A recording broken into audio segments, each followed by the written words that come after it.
Oh,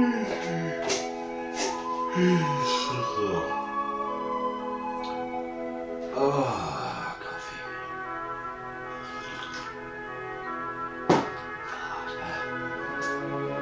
Saturday, lovely day out there. I suppose you want to see a YouTube video then. Let's go.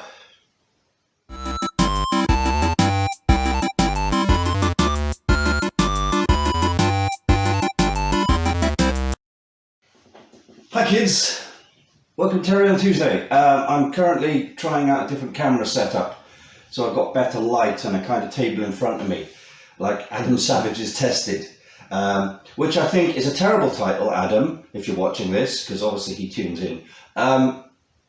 It's a terrible title because you're the most skillful prop maker I've ever seen, and you can turn your hand to anything. You are never tested. I am tested on a regular basis by my own incompetence. Yeah, so welcome to Terry Cooper's Tested. I'm sorry, I'm not going to nick the title. Okay, so 18th of May. There are 10 weeks to go. It's dawned on me that there are not actually 10 weeks to go, it's less, because I will need about at least a week of adjusting after, you know, getting a fitting. If I can get the entire thing on, you know, at the 9-week mark, that gives me a week to do any last minute changes or fittings or tweaks or anything that needs doing. So quite a bit has happened, even though it doesn't look like a lot. Let's get through it first of all. First of all, I'll get this out of the way. As you may have seen on Instagram, I painted the feet. I gave them a coat of primer, and this is dark metallic grey, but they're not staying that colour. They are, in fact, going to have a nice coat of silver hammerite. That's my chosen colour for Marvin now. There is a scuff there, but that's completely my fault. It's actually been sanded smooth now. Basically, when the paint was wet, I put it down on something that actually touched the side. But as you can see, they look lovely. They're dead smooth. Again, can't thank Steve enough for taking these on and doing a bang-up job. So I'm going to try and paint these in hammerite silver later on today if the weather stays nice. Put that on top of the tortillas. Okay, thighs. I have designed the thighs, and this is what a thigh looks like.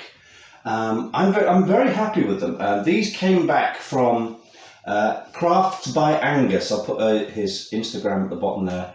Found Angus out of the blue. He does 3D print a lot of stuff for people, and he did these in amazingly good time. He actually took the model and made the insides dead smooth, so they're a lot more comfortable. Now, a couple of things. They're in 4 parts, 1, 2, 3, 4. I'm just masking tape this together to show you. I think they're the right length. They're very tight, but they do fit me legs. Not painfully tight, but they do fit me legs. The reason they've got to be tight is because, as you know, as I've said on Facebook, the calves have to go in here, and then the ankles have to go in the calves. They all sort of fit in within each other. And therein lies the problem. David Lerner, my online buddy and the guy who actually performed Marvin, in fact, not just in the BBC show, but before it even got televised, David Lerner wore a suit, or performed Marvin on stage.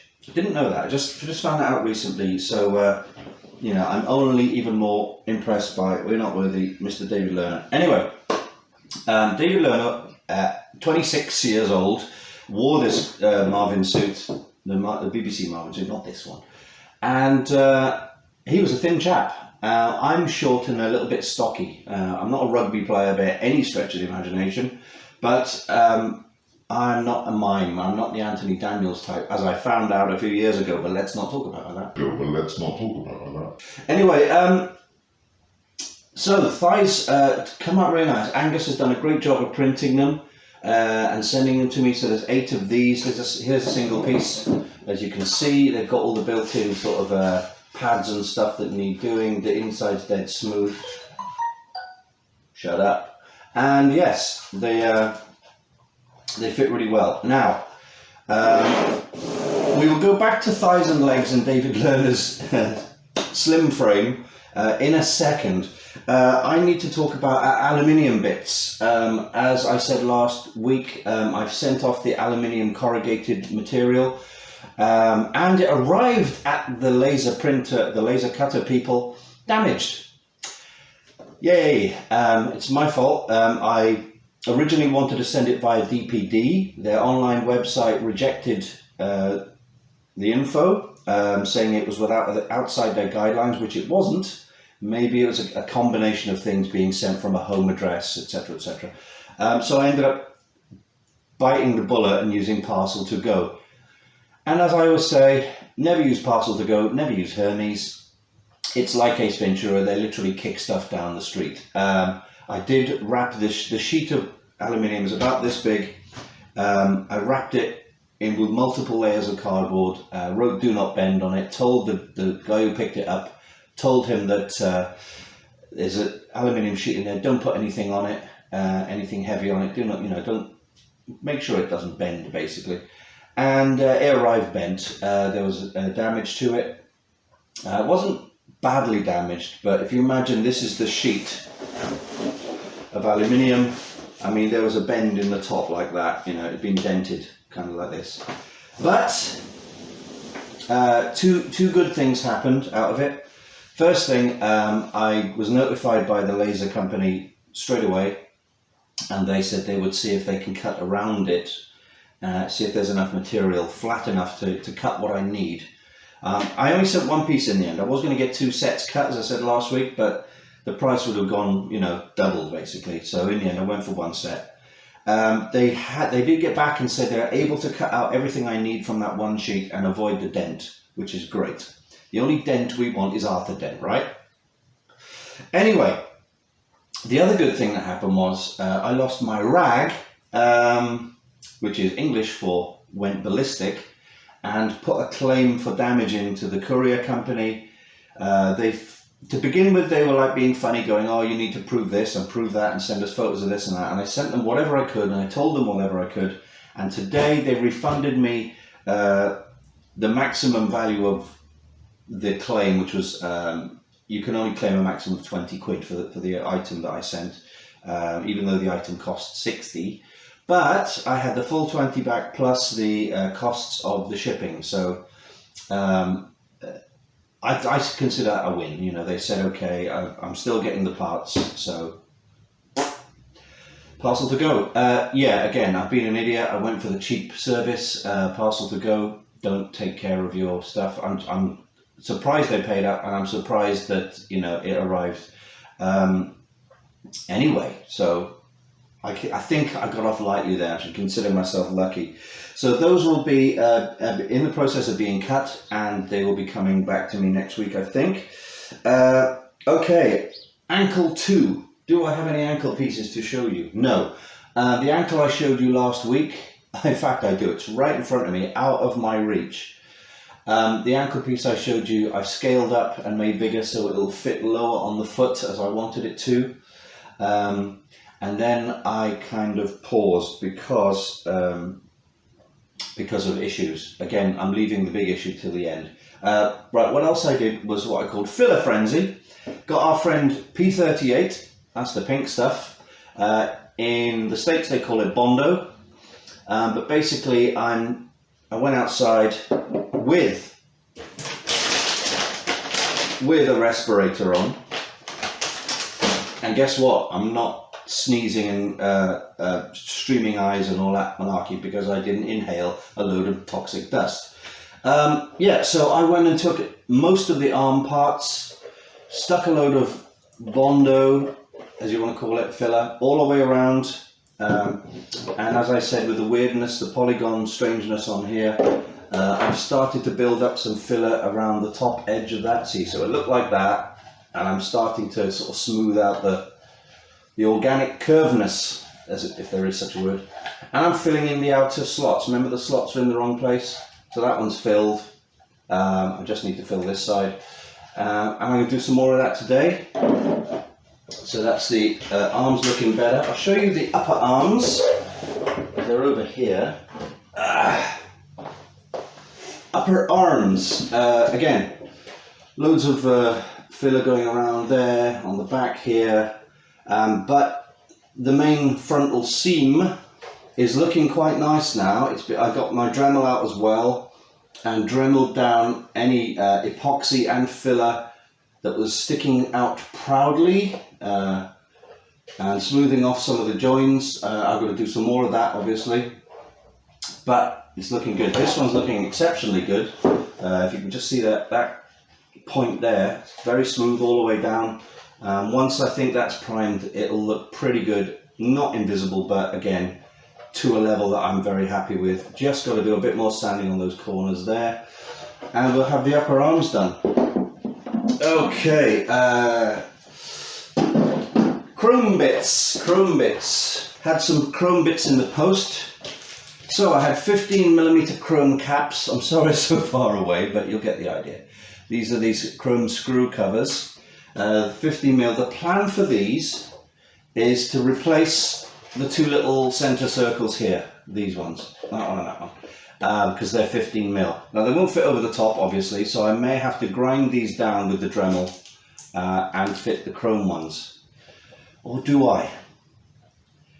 Is it something else that I'm making trouble for myself? Do I just paint them silver and just know that they're connected to the arm and they're not going to fall off ever? These are the doubts that hit you when you make stuff all the time, and you can ask people, but you're just going to get people, some people saying yes, some people saying no. What do you do? Also, I ordered laser cut stainless steel 30mm discs. They look like big coins basically. And the plan is, or plan was, again, to go over the top of this large greebly in the middle there. This is, the greebly is 35mm across and these are 30, so there is a nice little kind of ridge as seen on the original, and they look quite nice. I imagine I'd have to grind this down a little bit just because of the thickness, and then because there's no hole in it or no fitting, I think I'd have to epoxy it on like so, and yeah, it looks nice. But there's something that's bugging me, and I think it comes down to something as simple as the finish. They're very glossy on the one side. They've got a slightly brushed steel look to them, but I kind of want that circular brushed, you know, that kind of concentric circles kind of look to it, like a CD. These are sort of brushed in one direction, and everyone hates One Direction. Yeah, so I don't know. I'm still thinking about this. The jury is out. I mean, they weren't expensive, so I may just find a bigger chrome cap to go on there. We'll have to see. We'll have to see. So yes, done everything. Arms, filler frenzy, etc. I'm going to do some more filler frenzy today. I'm going to get the respirator on, and get the woolly hat on, and get outside. Got the old jeans on. Get some more Bondo on the go while I've got it. Use it all up. Do the rest of the wrists, you know, all around the top of that wrist. Finish all these seams if possible. Then get the Dremel out, and then get the sanding blocks out and sand like hell. Now, with all that said, 2021's dawned on me is the 42nd anniversary of the release of the first Hitchhiker's Guide to the Galaxy book. So I think it's fantastic, and it is a literal coincidence. It's fitting that MARVIN hopefully will be finished this year, and this year will be the year that he gets to be, you know, debuted at the Cardiff International Tattoo Con details here, which I am hosting, which I host every year, which is a great time. If you can get down to Cardiff for a weekend, you don't have to be into tattoos, although if the sight of people being tattooed freaks you out, then you know you obviously have a problem. But it's like a mini sci-fi convention with a lot of tattooing going on. It's taking place in the hotel in Cardiff, the Holland House Hotel, or the Mercure as it's called. And I make the announcements and generally wander around and host it with a radio mic, etc. There's traders, there's cosplay, there's you know, people selling stuff, sculptures and figures and ornaments and stuffed animals, and it's weird and wonderful. I love it, and it's a really good crowd. It's nice people, it's no hassle. Yeah, so the big problem, the big issue, right? Arms, I'm more than happy with. They're going to come together lovely, you know. this is the wrong side. But as I say, I've got a feeling these are going to be splendid. I'm going to do some more Dremel work on the hands and see if I can get them to a point where I can primer them today. So computer's off today. A lot of outdoor stuff, a lot of drilling, sanding and all that malarkey going on. Now, the big issue. When the thighs arrived, obviously I taped one, tried it on, and I was like, oh, that's tight. But it's not tight like cutting off my circulation tie. It's tight as in it's in contact with my leg. But that's the smallest I could possibly make it, right? Before I start crying.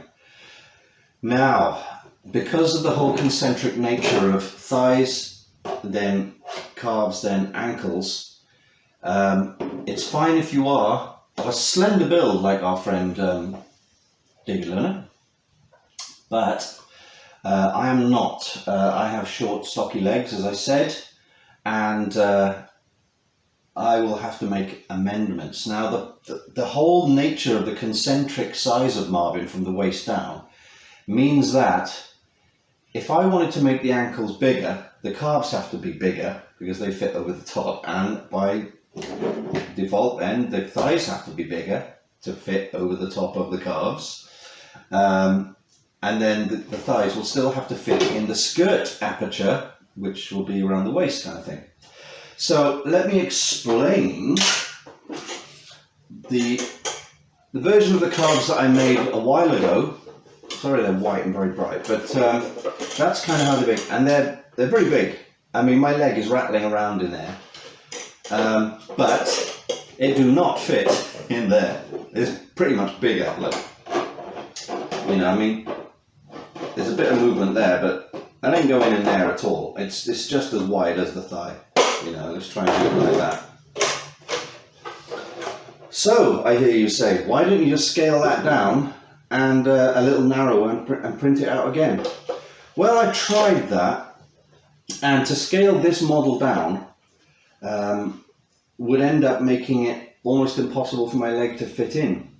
So up in the corner here, I'll try and put a little screen cap of my digital efforts, and it's dawned on me that I think maybe I should just do this from the beginning, redo this from the beginning. So as you can see, I basically made a new version, slimmed it down in ways that make it look a bit more like the original piece, and I started printing last night, and then I stopped, because what is the point of wasting a load of filament if it doesn't fit, right?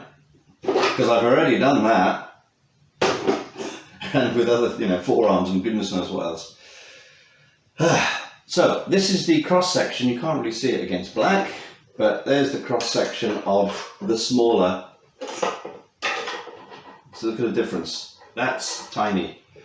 So I tried this on my leg. I'm not going to put my leg on a table like I did last week. Put it on there. There you go. So I put my leg on there. Now the ankle area fits fine, but if this is going to be the hole to put my leg in all the way, then this bit is going to hit my calf, my manly calf, remember from last week? And my manly calf does actually fit within this hole. Job done, you may say. Not really, because obviously muscles have to kind of expand and contract, right? So if I'm standing dead still, my calf will fit in there rather tightly, and I'm not talking tight as in comfortable tight as in not very comfortable tight. But the second I move my leg, my muscle would expand and push against this, and it would start digging in. I'm just wondering if you imagine this wrist coupler is the average diameter of my calf. It fits in very, very tightly, but there's no room for expansion there. There's no wiggle room. There's plenty this way, it's fine that way, but nothing sideways, and I can't make it much wider. So I either keep fiddling with the dimensions of this, but keep in mind it's got to fit in the thigh, and that is extremely tight. There's maybe a couple of mil either side. It's fine this way again, but this does have to hinge, you know, as a part of where the knee would be about here, there'd have to be a lot more movement and clearance. These are as small as they can get them, I think. But because, again, of the concentric nature, get off my desk, everything has to fit within itself, and if you adjust one thing, you may have to adjust more than one thing. Now, the one thing I don't want to adjust is the size of the skirt and the body. So let's get the skirt up as it stands in the two halves at the moment. It's not the body aperture I need to worry about, it's the skirt aperture. Why can I not get these apart? Get out. I've purposely decided not to join the front to the back just yet because I'm waiting for the torso to arrive. But there's the front,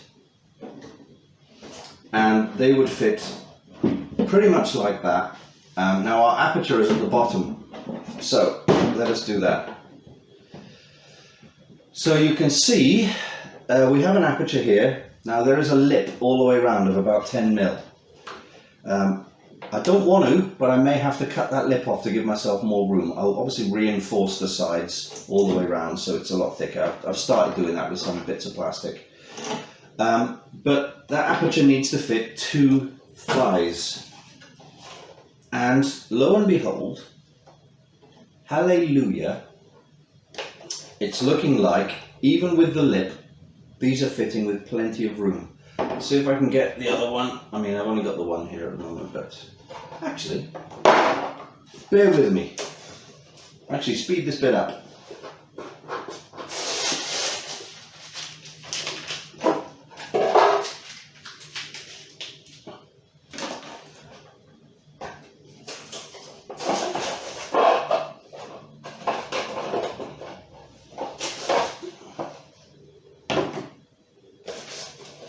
Okay, so I've just separated this, the two halves of this, to give myself a better idea and give you a better idea. Let's get the thighs in. So basically he's lying facing you, gynecologist style already. So we have room. Now, knowing that my thighs fit in here is good, there is still, I would say, about an inch between the legs, between the thighs, half an inch either side. There's plenty of room for the walkage, okay? Plenty of room front to back movement so I can walk around. I mean, he doesn't run and he doesn't, you know, stride. He shuffles. But, you know, that is a good thing to learn, a good thing to know. Now, I have many things to think about, and I would appreciate if you actually like, comment and subscribe at this point to give me some ideas as well. If you're watching this video on rpf.com, I do try to update the RPF with these videos whenever I can remember to. I don't use it a lot, admittedly. But yeah, give me some comments. So what I want to know is, because I know I have a little bit more room, I can stand to make these a little bigger. And if I make these a little bigger, there's more chance that I can make the calves a little more comfortable and fit the ankles into them, you know what I mean? Now, I know what I've got to do. I've got to model this aperture in 3D, or draw it on paper, old school style, and literally draw it to scale and measure out everything. It may well be that I've got to get these printed out again. They weren't cheap. You know, Angus did a great job, but it's his time and electricity, and you know, I've got to pay for the materials and everything else. He did a great job. It may well be that I have to make these bigger in order to make the calves bigger. But if, you know, it is agonizing knowing that I've wasted quite a bit of money on these if I have to replace them. I mean, that's why I bought a 3D printer of my own, right? Maybe I should 3D print myself bigger ones anyway, or at least print one leg and see what happens. I think that might be the way forward, to be honest. Print the one leg all the way down from thigh to calf to ankle, and then put the foot on and just say, right, does it fit? It is literally, you saw this on camera, you saw me discover that the aperture, although I think I roughly worked it out in the past, but now I can actually see, I can visualize the aperture is bigger than I thought it would be. It's not as tight. I still think what I can do is remove the lip on the sides and reinforce it. Keep the lip on front and back to add the strength, because I know there's plenty more room front to back than there is side to side. You see what I mean? There's tons of room there, and that's not the issue. It's the sideways issue that I need to improve. So I could, if I was crazy, bandsaw down the middle of these thighs and just make them wider. I don't know if that will work. It'll take a lot of work. It might be easier to just print them. But look, even if they were touching the lip at the moment, there's a good 2.5–3 inches gap between the thighs.